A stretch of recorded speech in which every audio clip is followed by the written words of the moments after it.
उपन्यास आज कह रहे हैं। जिस प्रकार कमल पैदा तो कीचड़ में होता है, लेकिन उस कीचड़ से ऊपर उठ जाता है। कमल का कीचड़ में रहना बुरी बात नहीं है। म्यू- म्यूट कर ले मीना जी। सुनीता आनंद, आप भी म्यूट कर ले। कि कमल का कीचड़ में रहना बुरी बात नहीं है, लेकिन यदि कमल कीचड़ ऊपर आ जाए तो परेशानी वाली बात है। जिस दिन कीचड़ कमल के ऊपर आ जाएगा, कमल का अस्तित्व खतरे में पड़ जाएगा। हम सब संसार में हैं, कोई चिंता की बात नहीं है। लेकिन जिस दिन संसार हमारे भीतर आ बसेगा, उस दिन हमारा अस्तित्व ही खतरे में पड़ जाएगा। संसार में रहने में कहाँ बुराई है। संसार में तो रहना ही पड़ता है। पाँव तो जमीन पर ही रहेंगे, आप हवा में नहीं उड़ सकते। संसार में ही तो राम, कृष्ण, महावीर, बुद्ध, ईशा, सुकरात हुए, और हमने भी यहाँ पाँव पसारे हैं। बुरा तो संसार के प्रति हमारा सम्मोहन है, राग, लालसा और तृष्णा में डूबे रहने की हमारी प्रवृत्ति है। अपनी तृष्णा लालसा को समाप्त करके संसार में जीते हो, तो इससे बढ़कर दूसरी साधुता और न होगी। अपनी तृष्णा लालसा को समाप्त करके संसार में जीते हो, तो इससे बढ़कर दूसरी साधुता और न होगी। संसार में जियो तो उस ज्योत की तरह जियो, जिसके जलन पर प्रकाश तो निकले, पर धुआं न निकले।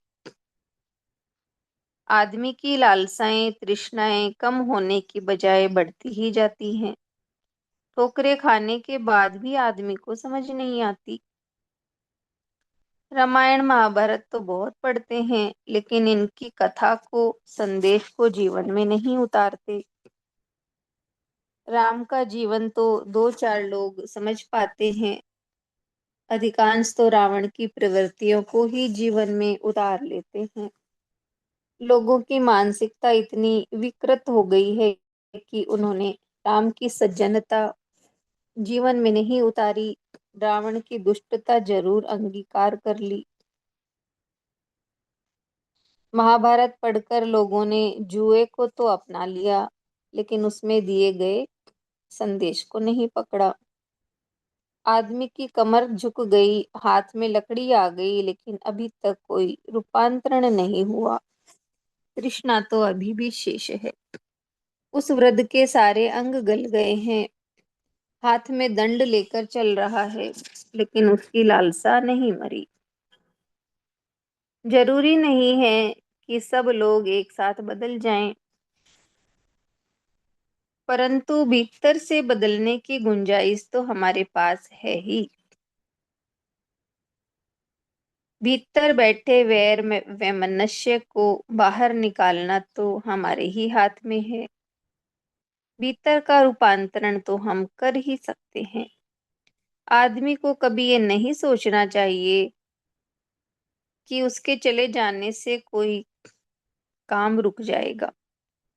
तुम्हारे दादा के चले जाने के बाद तुम्हारे पिता का काम चलता रहा, इसी तरह तुम्हारे पिता के जाने के बाद तुम्हारा काम भी चलता रहेगा। तुम्हारे चले जाने के बाद तुम्हारे बच्चे का काम चलता रहेगा। दुनिया का काम यूं ही चलता रहेगा। इसलिए ये सोचकर अपने को संसार से मत बांधो कि तुम्हारे होने से ही संसार चल रहा है। कोई बंधा हुआ नहीं है, तुम ही दुनिया से बंध गए हो।